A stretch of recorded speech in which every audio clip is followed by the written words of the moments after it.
The story kicks off with a peculiar spore plummeting into a dense forest, where it finds its way into a rat's nose. Upon invading the rat's nuclei, it begins to replicate the mutated cells, leading to a complete reincarnation of the creature's body. The rat, now infected, seems out of touch with its surroundings due to a disrupted outlook. Glancing at its reflection in a puddle, the rat is hugely disturbed to discover its new form. Just then, a nearby plant violently consumes a three-legged bird, adding to the rat's bewilderment. The rat's thoughts turn to its previous life, working on laboratory research, and it starts to piece together the strange situation. It begins to suspect that a mishap in an experiment might have led to its demise. The last memory includes a conversation with a goddess who foretold a reincarnation as a virus. Despite the initial disbelief, the rat realizes that it is now not just a rat, but a controlling virus. The irony isn't lost on the rat, who was once a scientist performing experiments on these very creatures. It can't help but think that karma has transformed her into what she once studied. Visualizing virus particles emerging from her body, she concentrates and shifts her perspective into her viral state. Now in a capillary tube and surrounded by white blood cells that could potentially kill her, she watches an army of viruses multiply, and soon she finds herself commanding them. They respond collectively to her orders, lacking individual will. She's astonished to discover her newfound abilities, including duplication, domination, and full control of the host body by manipulating its RNA. These powers grant her additional abilities such as danger perception and cowardice linked to the host organism. Fascinated by this incredible evolution, she begins to test her abilities on various plants. Her first success grants her the skill of pain and fever relief. However, her next attempt is thwarted by the plant's sharp teeth. Her ample abilities allow her to escape, leaving her pondering the possibilities of her new life as a virus. Boasting of her potential for world domination and new pandemic creation, she's suddenly alerted to an imminent threat. An attempt to flee is hindered by the host's cowardice, and she's struck by the realization that her first host may die with her inside. A goddess observes the entire scene, leaving her fate uncertain. Memories of her past life as a researcher, toiling away alone on a new strain of virus, flood back. Now reincarnated into a virus, she learns that her host rat has been devoured by a wolf, and she is trapped inside its body, facing death. Rather than desiring to reincarnate as a human, she commands her viruses to infect the wolf and replicate, gaining control of its body. This domination unlocks new abilities for her, including ferocity, agility, and stamina, but the story leaves off here without telling us how she plans to use these new traits. The story continues with our protagonist, now in the body of a wolf, feeling a strong sense of his new identity. Biting into a rat, he notices its foul smell but enjoys the taste, reflecting on how he has completely taken over the wolf's body. Unlike a traditional reincarnation, his host's death doesn't hinder his survival. The idea that he could continue living forever by continually infecting other creatures is an exciting realization. His wolf body is more potent than his previous host, but he's not satisfied. The ordinary animals around him, reminiscent of his previous world, bore him. What he desires now are the fantasy creatures of his dreams, such as goblins and dragons. As if answering his wish, he spots 3 goblins at a distance, looking like small humanoid monsters. Their appearance amazes him, as it's like the fantasy world he's read about in books. Just then, he hears a human girl's cries as she's barely holding off an attack from the goblins. They're relentless while she looks tired and out of place in this world. This seems like a golden opportunity for him to take control of the goblins and potentially the human for his research. With a combination of rat agility and wolf ferocity, he feels confident in his abilities. He jumps towards one of the goblins attacking the girl, biting its neck and killing it. A second goblin rushes at him but meets the same fate, granting him the additional skills of night vision and a short temper. The third goblin attempts to flee, but our protagonist isn't about to let it escape. He infects it with a viral spray, acquiring a new skill of dexterity that will make him even more proficient in his tasks. He approaches the girl, who's understandably frightened but unharmed. Infecting her might provide him with valuable information about this strange new world. As he contemplates, she begins to treat him like a pet, even hugging him, which he instantly rejects. He finds her talkative and naive, sharing her interest in combat books and tasty food. She introduces herself as Elena, an aspiring adventurer who's woefully unskilled and often defeated by even the lowest-ranked goblins. Her confession that she's wandering alone because the Adventurers Guild has ignored her intrigues the protagonist. He sees in her an opportunity to enhance his viral abilities. Alina's enthusiasm and intimacy take him by surprise, especially when she kisses the wolf, considering it her first partner. Her affection would be considered abnormal, even criminal, in his previous world. Nevertheless, as the sun sets, she decides to head home, and the protagonist follows, curious to discover where she lives. Along the way, Alina continues to chat, sharing stories of a small village and her past farming experiences. The protagonist, still in the wolf's body, observes her, wondering what else this new life has in store. All the while, Alina enjoys the wolf's company, unaware of the complex thoughts and desires behind its eyes.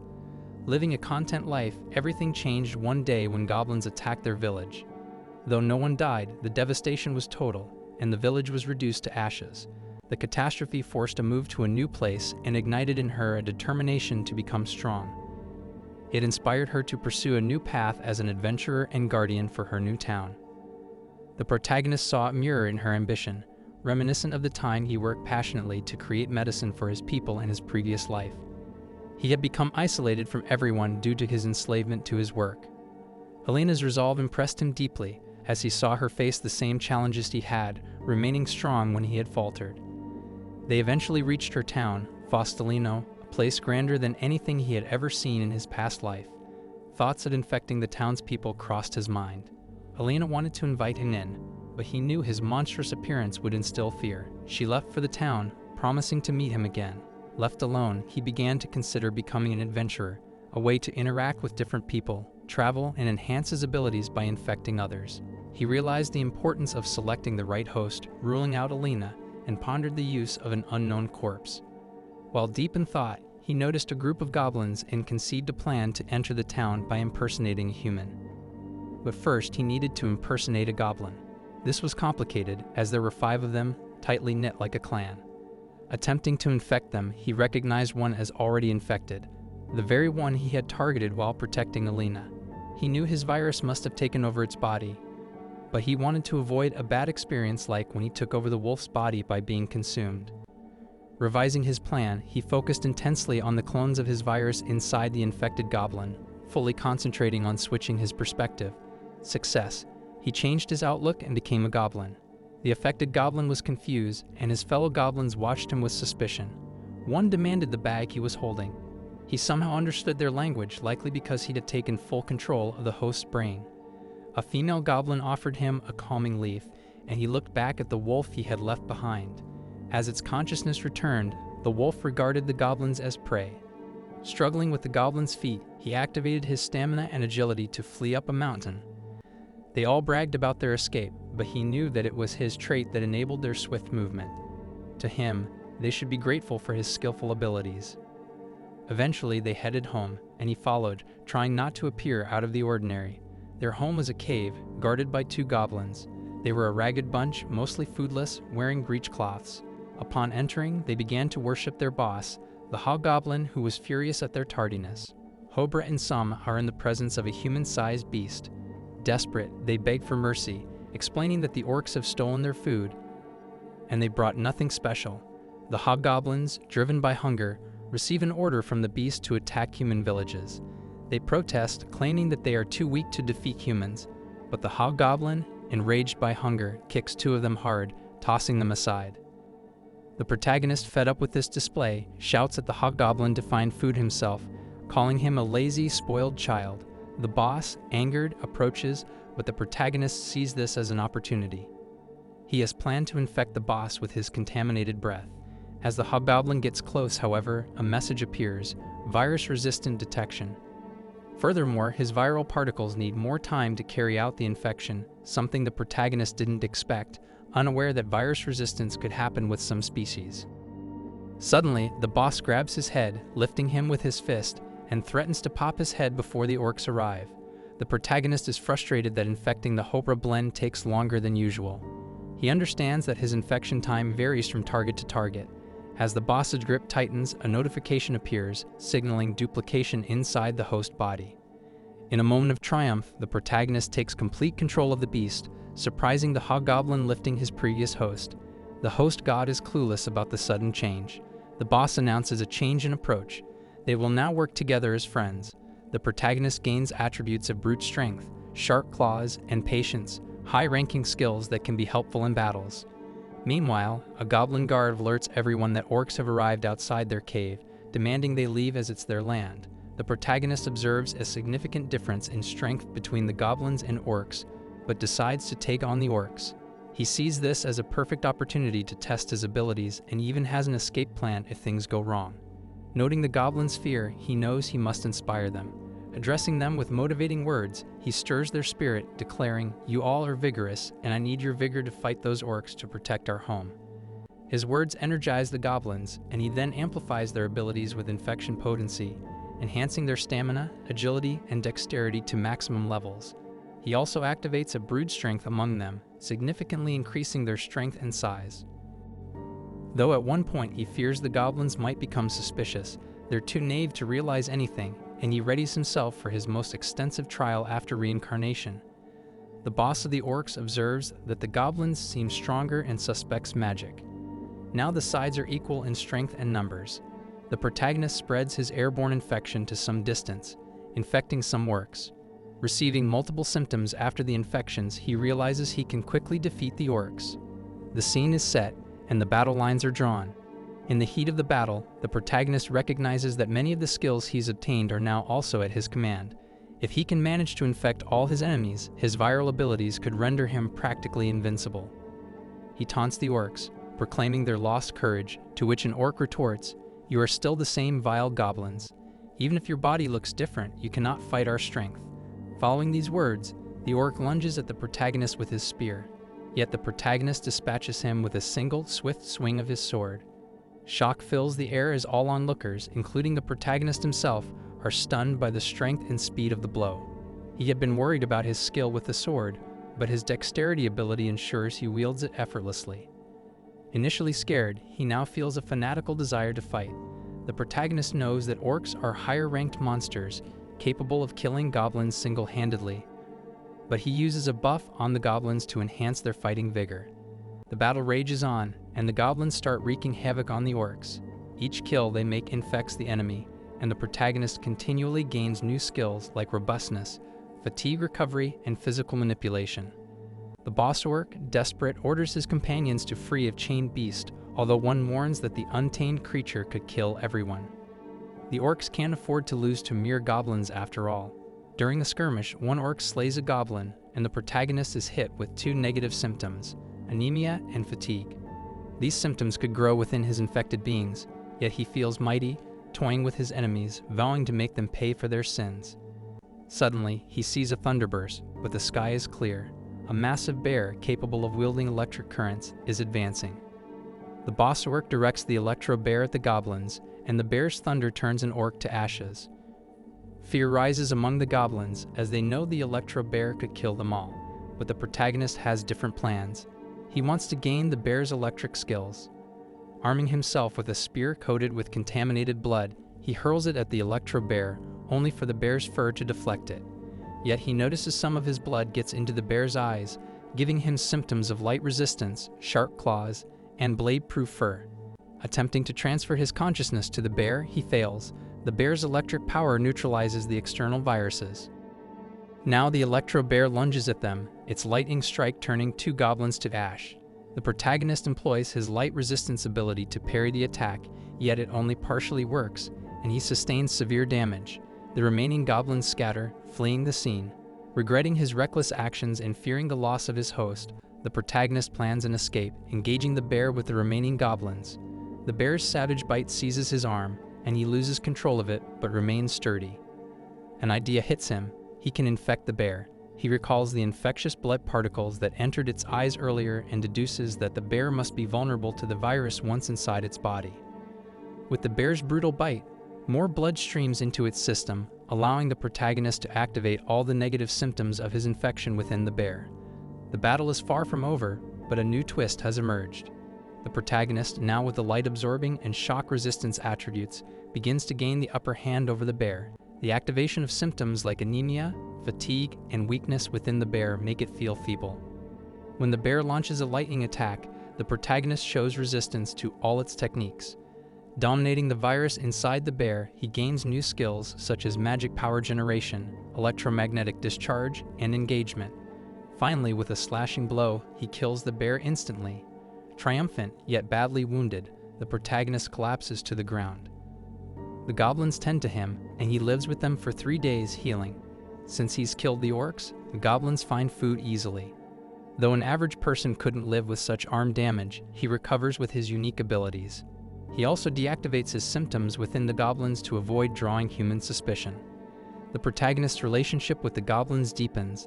They offer him delicious food, insistently expressing their affection for their boss. This is the first time anyone has shown him such liking, and he's delighted to spend time as a hobgoblin among them. One goblin even gifts him a mysterious cult mask, which allows him to impersonate a human. Dressing himself like a human, the protagonist prepares to leave. He admits to his companions that the last fight showed him he isn't strong enough, and he must embark on a journey to improve himself. Though the goblins are emotionally attached and don't want him to go, he assures them he'll return. A female goblin hands him a warm, durable elect bear's fur for his journey. He tells them they are strong, having fought the orcs, and he entrusts them with their home. He decides to visit the town of Faust's, contemplating how to reconnect with Alina, who only recognizes him in his wolf form. Considering becoming an adventurer to approach her, he's also concerned about his appearance as a green hobgoblin impersonating a human. He needs to work on speaking the human language with a more precise accent, but he's determined to achieve his goal, even though he's confused by his strange appearance. As he heads down the hill, he observes a carriage guarded by multiple guards being attacked by a pack of wolves. The wolves' numbers are beginning to dominate the fight. Activating his secrecy skill, the protagonist sneaks into the fray. One guard notices him and questions his identity, but his skills are working well. They don't see him as a monster. The story then continues to unfold, leaving questions about the protagonist's journey and the new challenges he will face. His relationship with the goblins, his ambition to improve himself, and his ongoing struggle with his identity all add layers to his character and the world around him. The protagonist responds that he's there to assist the guards, but during your conversation, a wolf attacks, biting his arm. Annoyed, he slams the wolf to the ground, saying that it interrupted his chat. Someone inside the carriage takes note of his strength, and the protagonist realizes he must be cautious. If the wolf tears his clothing, his green skin would be revealed, exposing his true identity. Quickly, he plans to infect and kill the wolves by inducing negative symptoms in them. While fighting, he mistakenly infects one of the soldiers with his airborne virus spread and acquires various attributes from the soldier, including serenity and kinetic vision. A worry crosses his mind that if the people of this world ever identify those with the virus infection, they might create a medicine that would kill him. 3 more wolves attempt to assault him but are swiftly slain, with the rest scattering in fear. The soldiers thank him, complimenting his vicious moves, and ask to see his face and learn his name. The protagonist is taken aback, but at that moment, a young guy emerges from the carriage. He introduces himself as Roy, a merchant of Valkyrie firm, and expresses deep gratitude for the protagonist's aid. Roy explains that his carriage had fallen, and they were surrounded by wolves, likely attracted by an order of special meat he was transporting. He praises the protagonist, whom he calls hobgoblin, and invites him to travel with them. The protagonist sees an opportunity in the rich-looking merchant, hoping for a reward.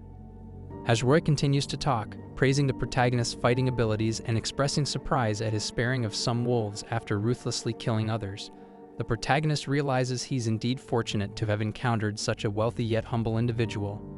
They discuss health, and the protagonist questions Roy about sickness in the area.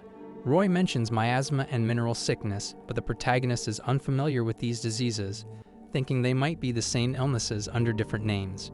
When he asks about viruses, Roy admits he doesn't know what a virus is. The protagonist, realizing that viruses have not been discovered in this world, quickly changes the subject, confusing viruses with a new term for certain disease-causing crystals. Feeling more confident, the protagonist eyes the soldiers, noticing that one is already infected with his virus. He decides to infect all of them to gain their valuable skills and abilities. Increasing his virus density, he infects all the soldiers, acquiring various practical and cunning skills.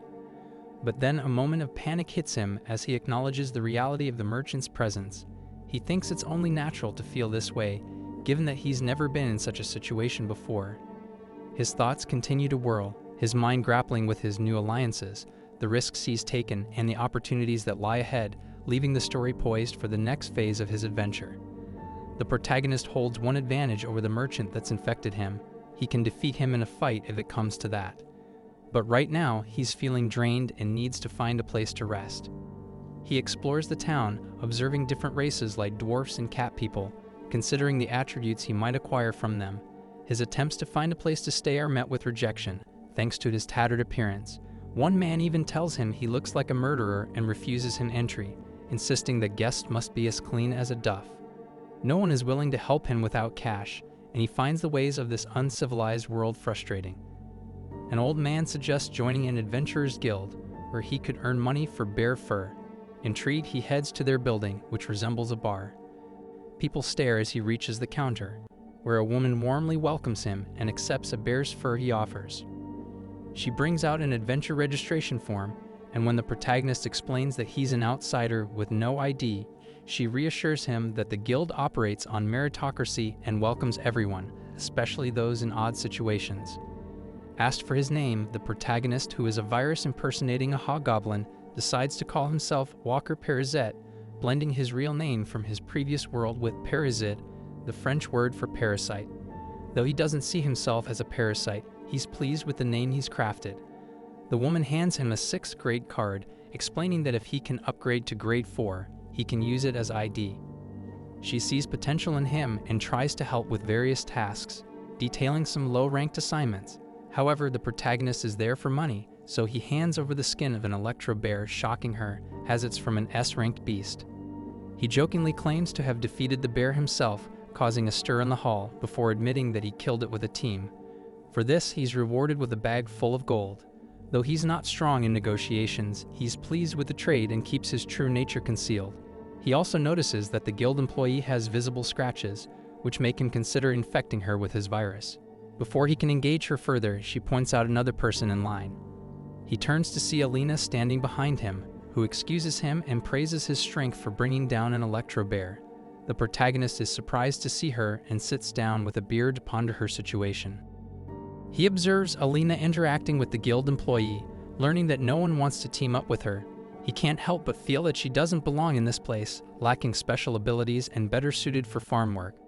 As Alina leaves the building, a young man named Gajarusin stops her, asking if she's joined a clan. The protagonist watches intently, sensing that Gajarusin might be recruiting her, and the story continues to unfold, leaving their fates intertwined and filled with possibility. Alina's rejection of an insane offer has come with a threat.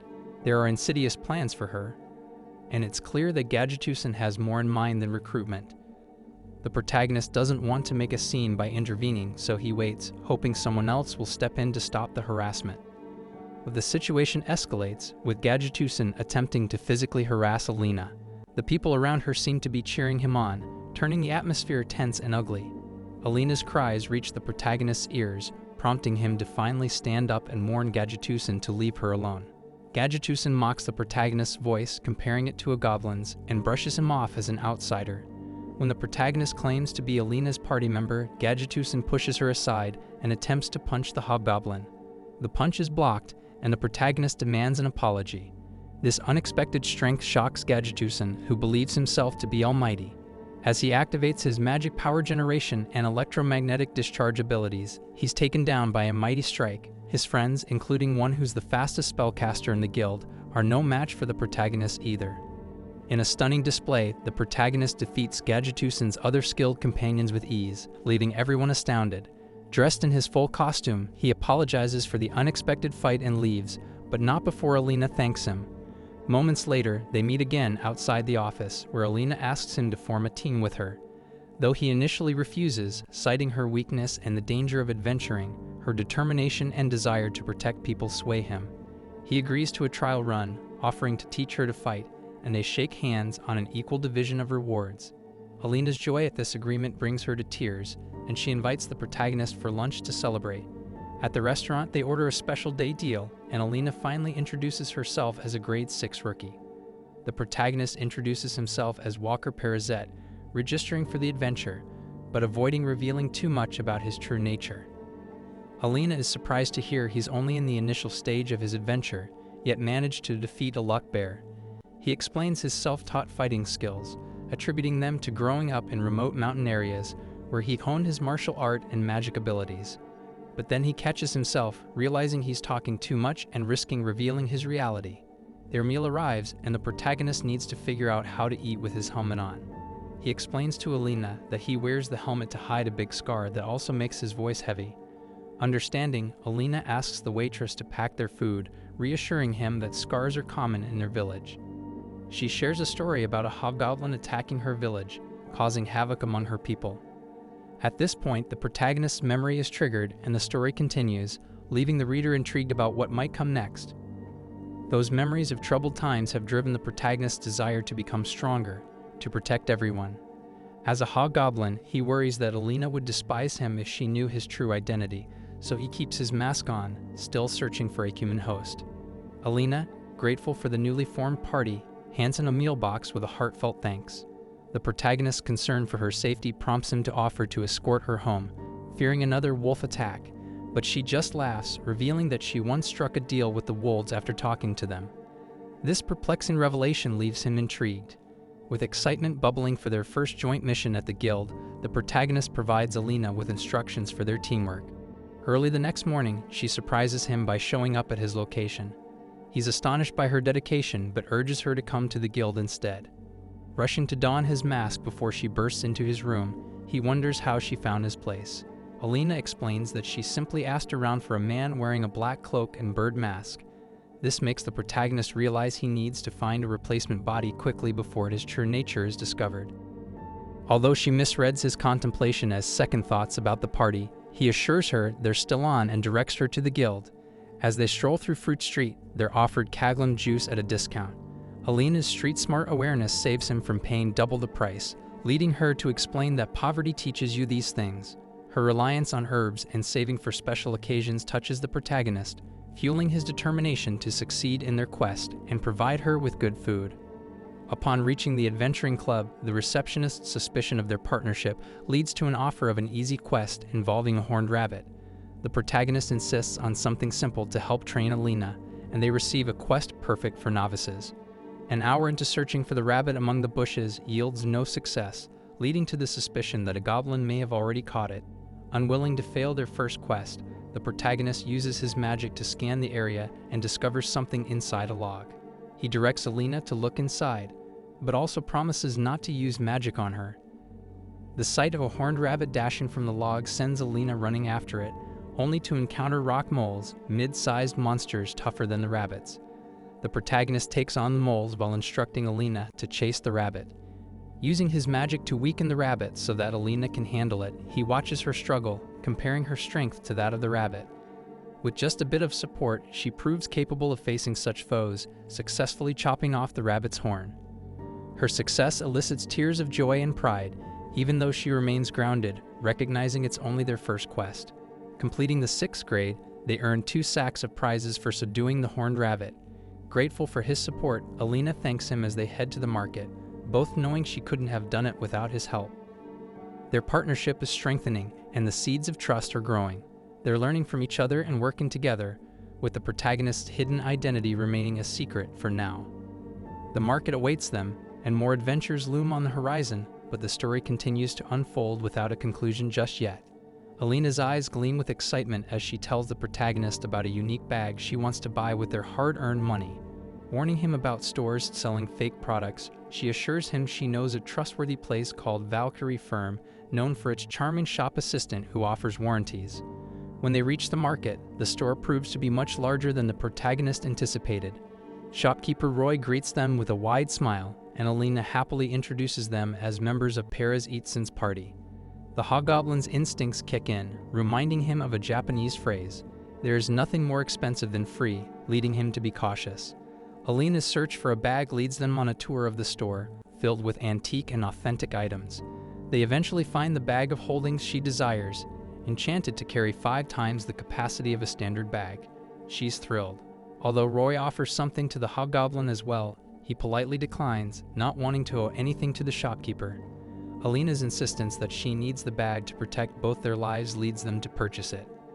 As they leave, Roy's smile turns into a smirking grin, and he secretly places tracking magic on the girl's back. He sees potential in Alina's gentle aura, considering her a valuable commodity for the black market. Walking through the street, Alina's gratitude shines, making her feel like a real adventurer. The protagonist, however, senses danger and begins to suspect Roy, especially wondering how he knew his name. Alina's concern prompts him to brush it off, claiming fatigue, but he insists on escorting her home. Once safely at her place, they part with plans to rest one day and unite the next for their upcoming quest. Alina's humble wave leaves the protagonist blushing, realizing that her companionship has brightened his otherwise troubled life. Determined to uncover Roy's plans and protect Alina, the hobgoblin heads to Valkyrie Firm. Alina, left alone, battles doubts and fear, questioning if she's fit to be on his team. A stranger in a black mask confronts her, increasing her anxiety.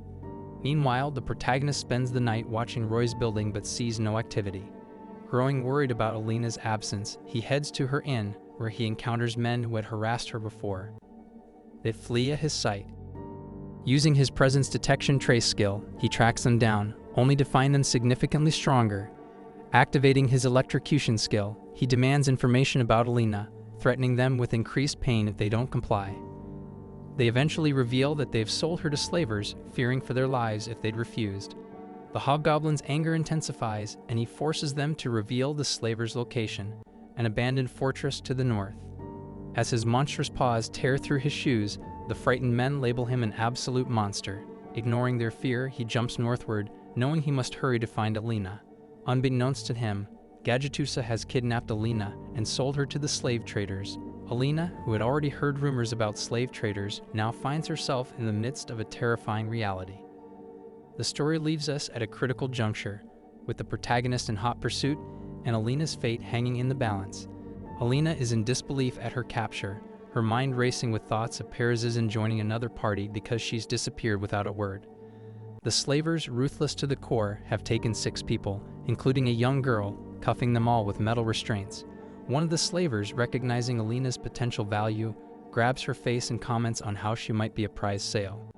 Alina's mind whirls, knowing she needs to figure out an escape plan or face dire consequences. Meanwhile, Roy, watching from a distance, has his eye on the slavers who interfere with his business as part of Valkyrie Firm. With the help of detection magic placed on one of the girls' backs, he's tracked them down, confident in his ability to take down all 20 slavers by himself. Roy's female employee offers to handle them, but Roy, an expert assassin, is determined to eliminate them without leaving any trace. He's resolved to prevent the black marketers from exploiting these girls to their deaths. As tensions rise, a young girl's cries draw the ire of a slaver who grabs her hair and yells at her to be quiet. Alina intervenes, shoving him to the ground, only to be punched in the face for her bravery.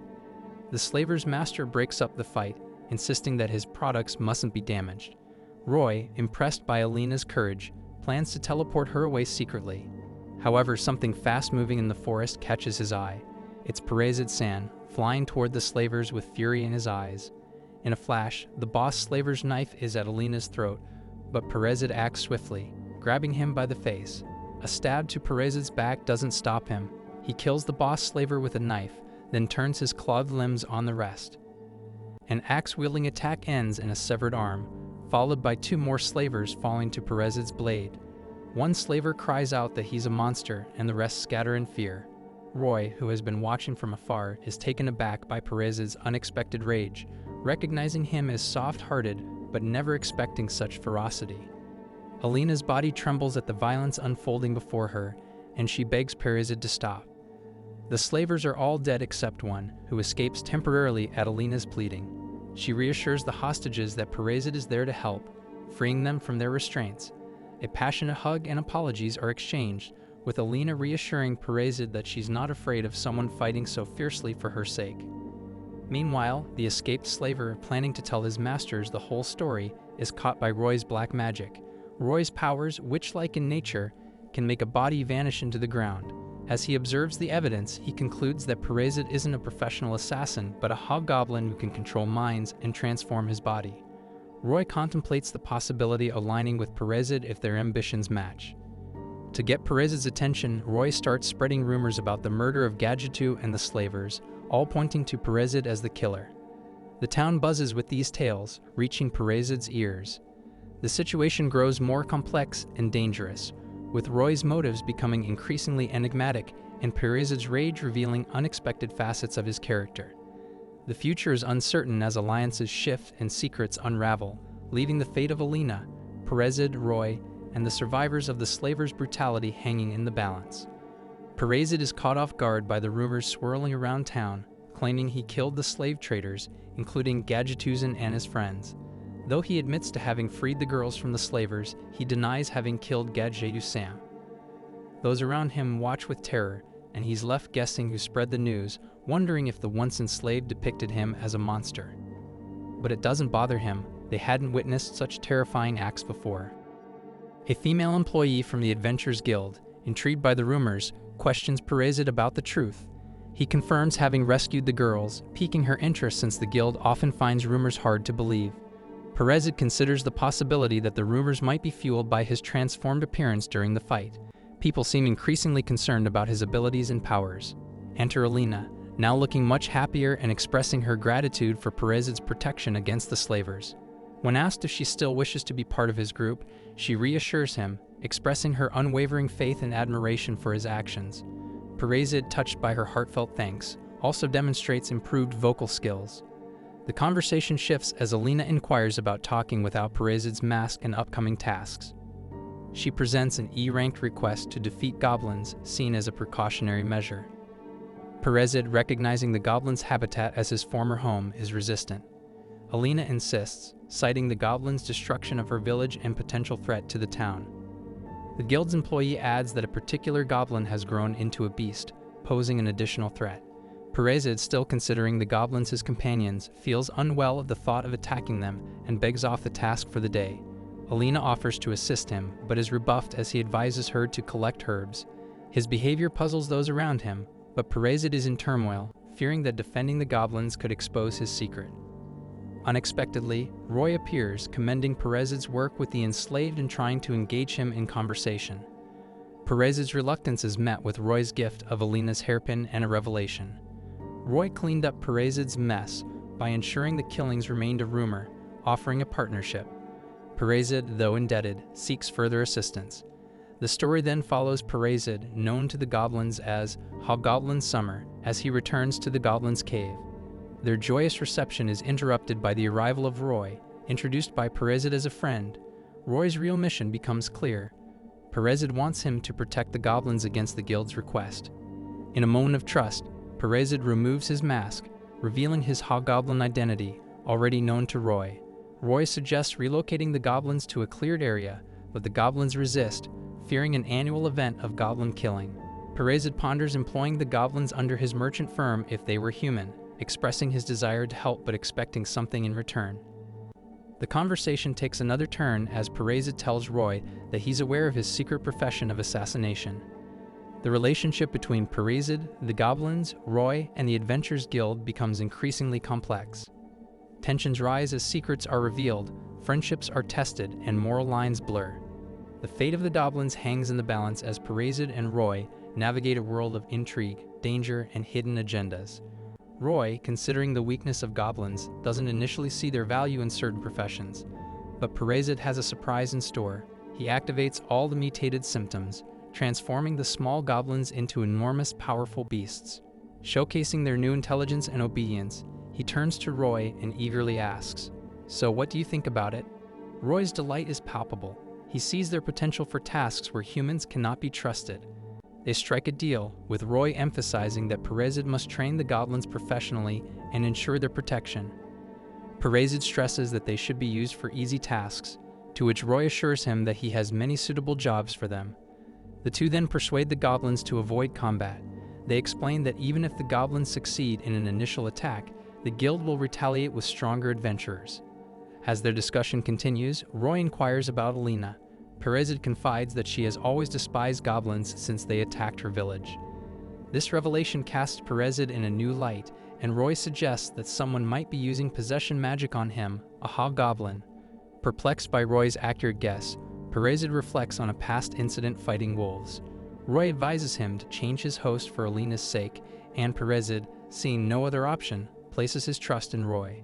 A day later, Perez meets with Alina, apologizing for the previous day's events. But Alina, full of excitement, shows him a horned rabbit she hunted alone.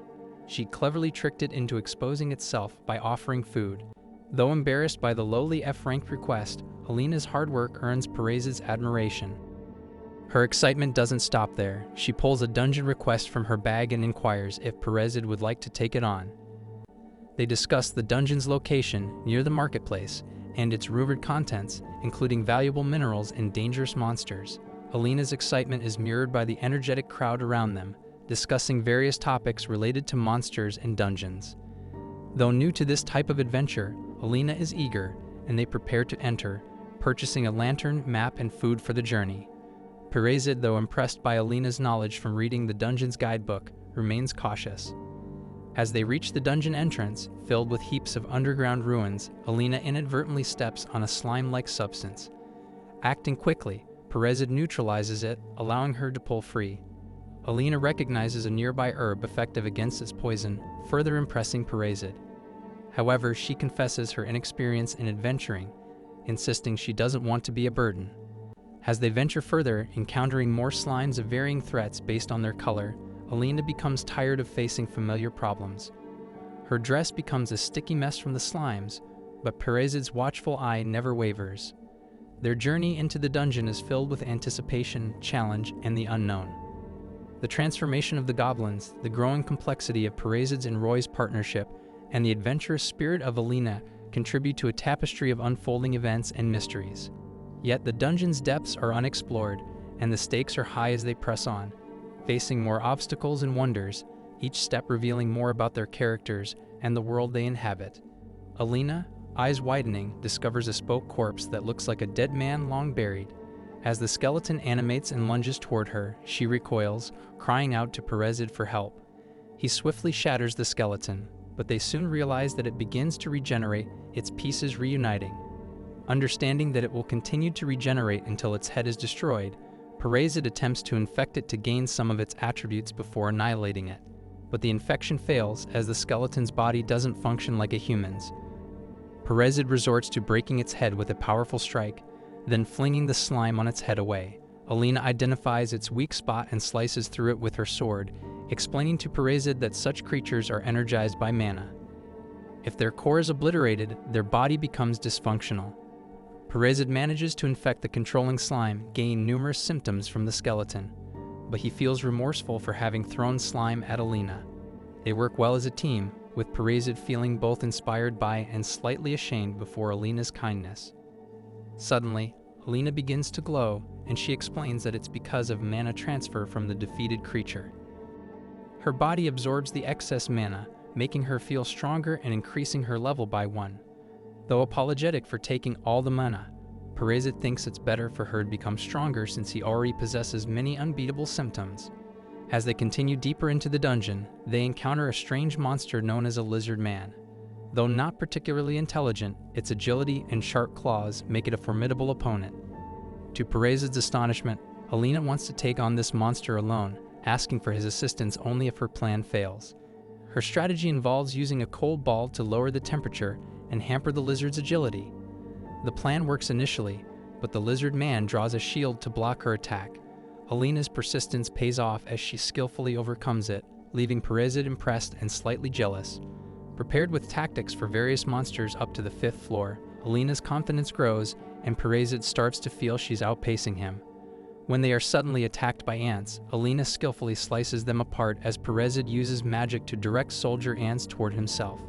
He underestimates their strength, finding himself overwhelmed by their powerful jaws. Alina comes to his rescue, slicing the ants off him. Her reassurances and changed demeanor surprise Perez, who had always seen her as needing protection. Now, Alina's transformation into a more assertive and capable adventurer is evident. Her mana has increased incredibly, and she flaunts her newfound abilities, confident in defeating anything up to the 5th floor, including lizardmen, skeletons, or blood bats, without tools. As they reach the 5th floor, they're stunned to find huge monsters they hadn't anticipated. Trolls, one of the many menacing creatures usually residing on the 20th floor. The magnitude of these monsters' strength is palpable, and the adventurer's journey takes an unexpected turn, presenting them with an unprecedented challenge. The dungeon's depths continue to unfold, revealing greater threats and surprises as Alina and Perezid delve deeper into its mysteries, their partnership growing and their characters evolving with each new obstacle. Staring at the menacing trolls, Alina confesses that there's no way to defeat them, lamenting that they hadn't found any treasure. They seem cornered, but the protagonist, Perezid, feels a spark in his eye. It's time to demonstrate his strength and restore his honor. Assuring her that he can handle them with his magic, he plans to spread confusion symptoms among the trolls and even transfer into one of their bodies to create chaos. While Perezid shifts into different bodies, including that of a hobgoblin, which falls into an unconscious state, Alina watches the ensuing fight from a balcony, utterly bewildered by Perezid's magical tricks. She had no idea he was capable of such strength, and she cheers him on, overwhelmed by his abilities. Suddenly, Perezid spots a giant rock hurtling toward them. Without hesitation, he grabs Alina and leaps off the balcony, plummeting into the horde of trolls below.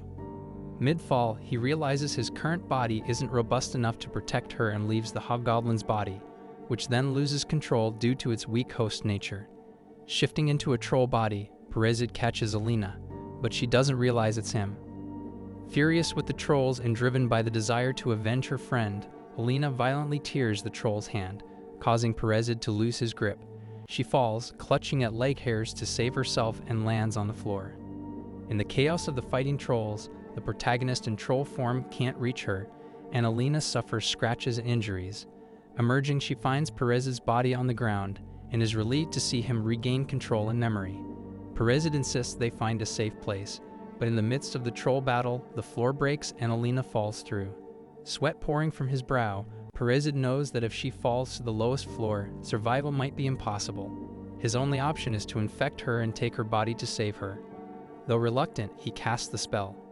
Alina falls into a dark dungeon, and Perezid receives a notification from the virus that a symptom was discovered in someone. He's hopeful it's Alina, but realizing she's fallen too far, he feels a crushing sorrow, blaming himself for her predicament.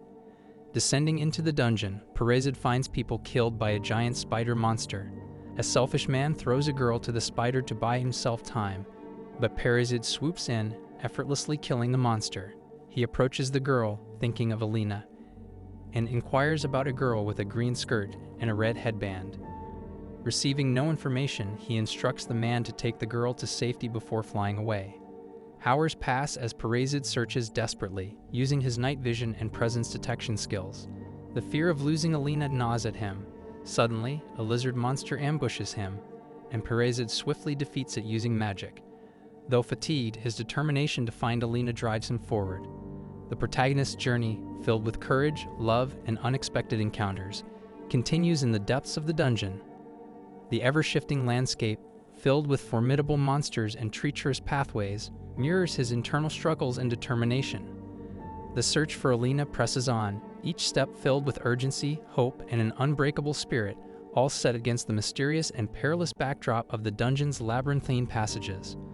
The protagonist was rushing through the dark dungeon, desperate to find Alina. Suddenly, a glittering light caught his eye, and he stumbled upon a breathtaking girl who seemed almost divine, a lantern and magical sparkles in her hands. As he gazed into her eyes, he realized she was no ordinary girl. "You there, are you the monster they call Perez-Eat?" she questioned, controlling him with her magic. He felt a powerful spell holding him in place, unable to move. "No," he stammered, "I'm a human." But the girl didn't believe him. Drawing closer, she removed his mask, revealing his hobgoblin face. "I knew it," she said. "But why do you call yourself a human?" He replaced his helmet and answered, "You already know my identity. I could ask you the same question, but time is short." The girl revealed that she was part of the guild staff, responsible for ensuring no dangerous creatures escaped the dungeon. She explained how she thought he was a monster at first and how she usually never found hobgoblins helpful. They were different creatures after all. After a short conversation, he convinced her of his mission to find his teammate Alina. He told her how he had changed from a rat wanting to attack humans to a creature desiring a normal life to protect the one he cared for. Moved by his plea, the girl released him from her spell and even offered a hand of friendship. He accepted but used his symptoms to gain some magical strength from her, a bit embarrassed to do so. As she left, she warned him of the dungeon's dangers and told him not to be reckless. The protagonist moved on, frantically searching for Alina. The layout of the dungeon was confusing, and he soon realized that everything had changed. Monsters' bodies had vanished, and even the walls had shifted. Panic set in when a magical circle sparked behind him, and a huge tiger leaped out to attack. He quickly disposed of the tiger and found himself pulled into the circle, transported to a new place filled with circles and more attacking tigers. Realizing it was a trap, he cleverly controlled them with his magic and destroyed them all, thinking of how Alina had once risked her life for him. Finally, he found himself beside a beautiful underground lake, where Alina was reading a book. They ran to each other, and joy turned to shock as Alina saw his goblin face. But after some emotional revelations, apologies, and tears, the two found understanding and forgiveness. As they sat by the lake, the protagonist explained his story, revealing his identity, his connection with the goblin body, and the shame he felt for what the goblins had done to Alina's family and village. He even promised to leave her life after reaching the surface. Alina's response was one of profound apology, bowing before him and asking forgiveness for her harsh words. The two friends, united by their experiences and honesty, sat together by the lake, a newfound bond of trust between them, a goblin and a human, each accepting the other for who they truly were. While sitting beside the underground lake, the protagonist explained to Alina the nature of his possession magic. It was a unique ability that allowed him to transfer his essence into other bodies, even though his original body had decayed. Now he was in a hobgoblin body. "So you're just a soul?" Alina asked, confused. He shrugged. "You could say that, but it's not exactly right." They shifted the conversation to their past, and he told her that they had met earlier than she realized, not in the guild, but in the forest.